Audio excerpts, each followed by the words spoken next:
मित्रमंडळ प्रावेत आणि गणेश उत्सव यांनी नियोजित केलेला आणि त्यामुळे मला योगायोग संधी मिळाली, सहज बोलले आणि मी इथं आलो.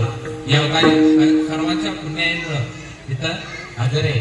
आणि हे माळशिरसचे विठ्ठल शिंदे पंढरपुराहून आले दर्शन अशा आज एकादशीची वारी करून, म्हणजे आपल्याला पंढरीचा विठ्ठल इथं आलेला आहे आणि त्या दर्शन घेतो.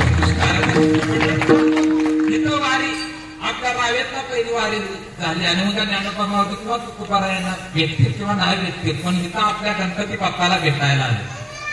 किती भाग्य असेल, कारण भजन कीर्तन सुद्धा कुणाच्याही घरात होत नाही, कुणाच्याही घरात होत नाही.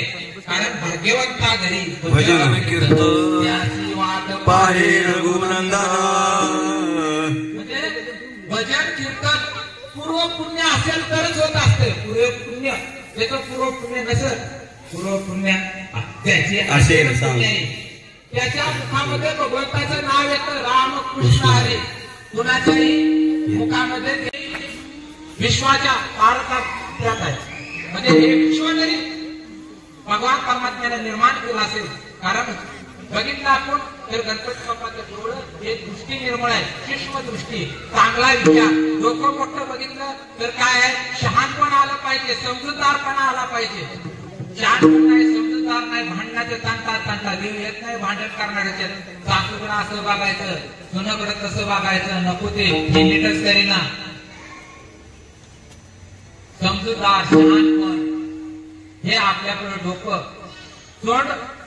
गणपती बाप्पाचे काय सांगते तर किती लवचिकता असली पाहिजे कामात. तुम्हाला मोठं काम आहे, चांगल्या आमदार खासदाराचं ते लगेच पाळायचं.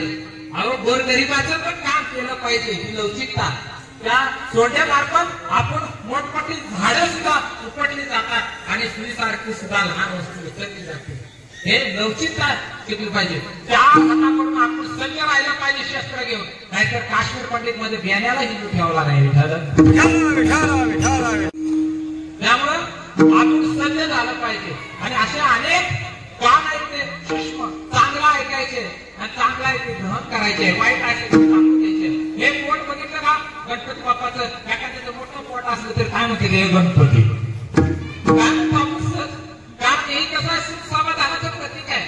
त्याला बाबा काय टेन्शन आहे, किती दुःख येऊ द्यावं आणि किती त्याला संसारात काय घेणार, जे सुख द्यायचं नसतं ते माणसं तुम्ही असू म्हणजे रीती महाराजांचं काम का कसं काय माहित नाही.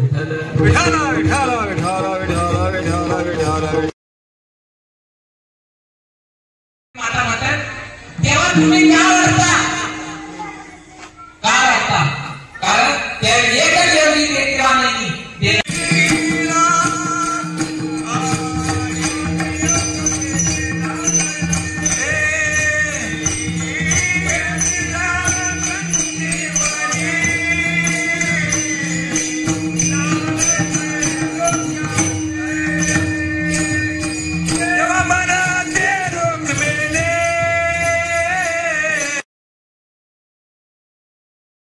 तर अंतःकरणात स्वच्छ कर्म पाहिजे. स्वच्छ कर्म ही साधन आहे. भगवंताचं नामस्मरण त्याला जोडून पाहिजे. आणि स्वच्छ कर्म नसेल तर साधना योग्य होत नाही. अनेक गुरु सांगतात फक्त नामच घ्या, कारण नामानं देव येतो जवळ, पण कर्मानं फेरा चुकत नाही ना. भरत होता भरत, काम नव्हता करत, झोपायला होता झुरत, गेला सुरत, पैसे आले आला परत, म्हणजे परत काय झाला फेरा वर्म चुकलं, फेऱ्यात पडला. तसं अंतरंगात भगवंताविषयी प्रेम, भाव, श्रद्धा, विश्वास असला ना की आपलं वर्म आपल्याला कळतं आणि वर्म कळलं की आपला 84 लक्ष एवढीचा फेरा चुकतो. विठाला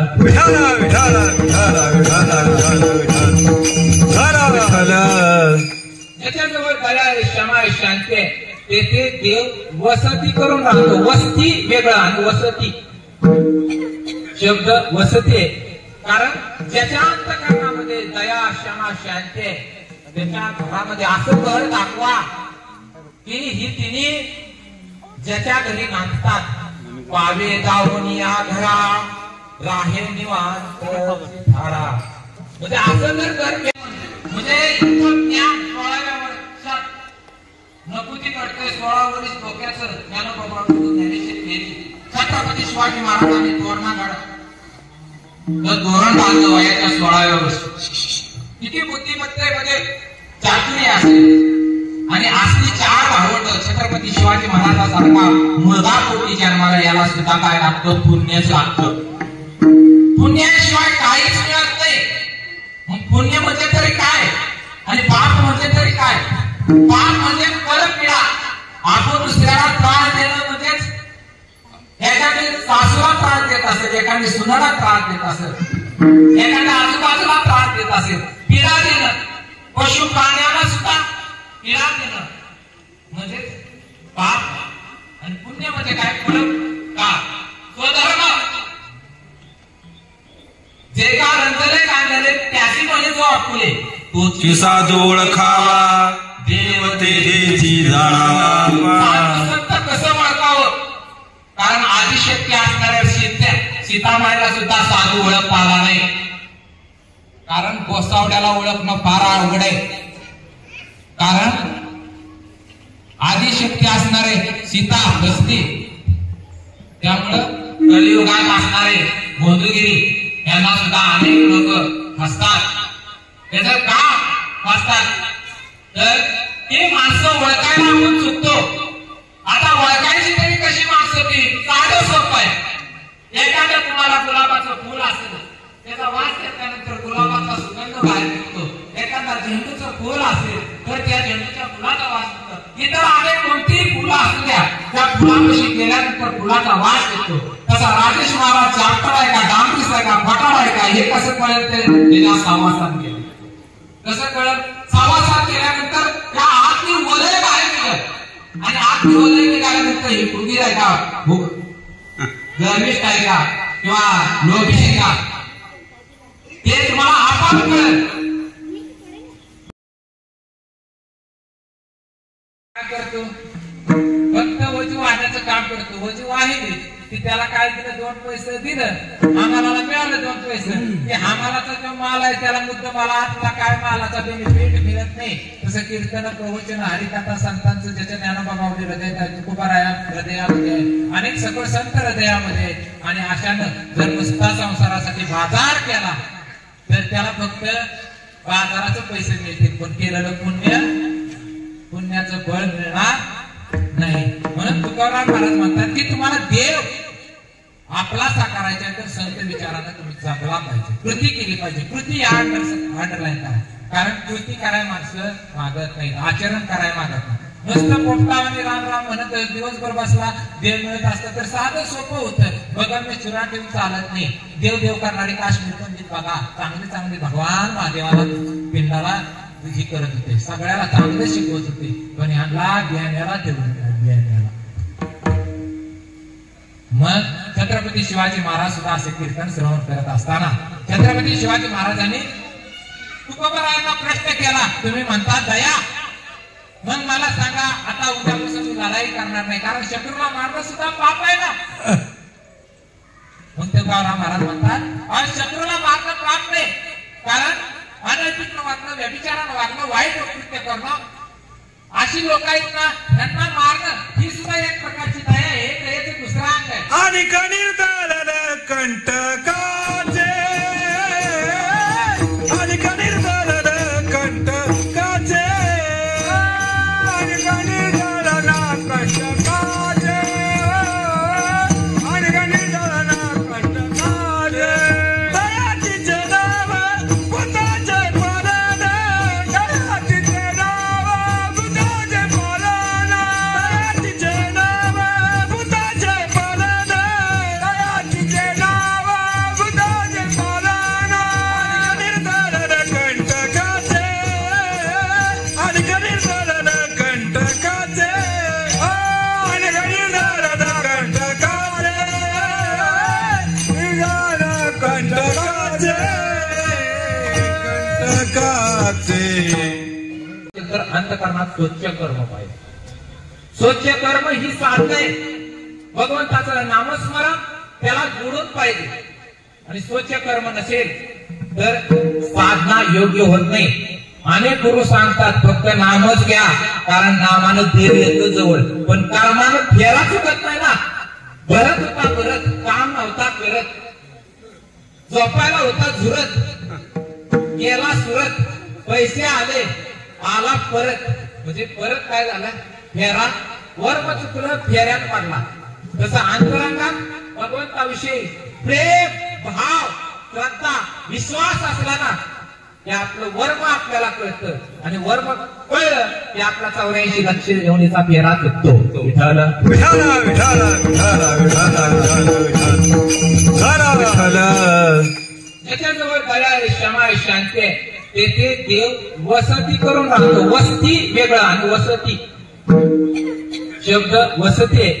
कारण ज्याच्या अंतःकरणामध्ये दया क्षमा शांती आहे, त्याच्या घरामध्ये असं घर दाखवा की ही तिने ज्याच्या घरी नांदतात, पावे जाऊन या घरा राहे निवांत धारा. म्हणजे असं जर घर घेतो त्याच अभंगाचं तिसरे चरण. कीर्तनाचे वाटे कीर्तनाचे वाटे कीर्तनाचे वाटे कीर्तनाचे वाटे आम्रपाली असणाऱ्या स्त्रीला धर्माची प्राचारिका बनवतो. सांगताना थोर पुरुषांनी जर पाहिलं तर परिस्थितीला मातेचा दर्जा.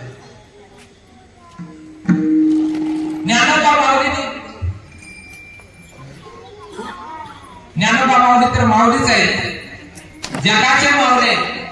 म्हणजे स्त्रिया असतील पुरुष असतील, ज्यांनी लग्नच केलं नाही आणि जगातलं सर्व ज्ञान ज्याच्याजवळ आहे ते ज्ञानोबा माऊली. वयाच्या 22व्या वर्षी समाधी घेतली आणि आपल्याला संजीवन असं ज्ञान दिलं.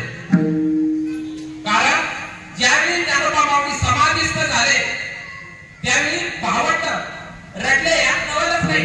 कारण नातेसंबंधानं रडत असतं माणूस. म्हणून मुक्ताई रडली, निवृत्तीनाथ रडले, सोपान रडले, संत मंडळी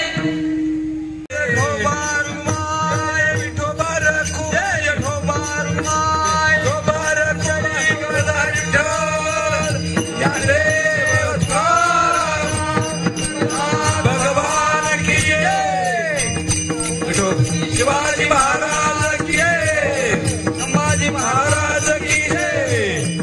डोबार घुमाई डोबार घुमाई डोबार घुमाई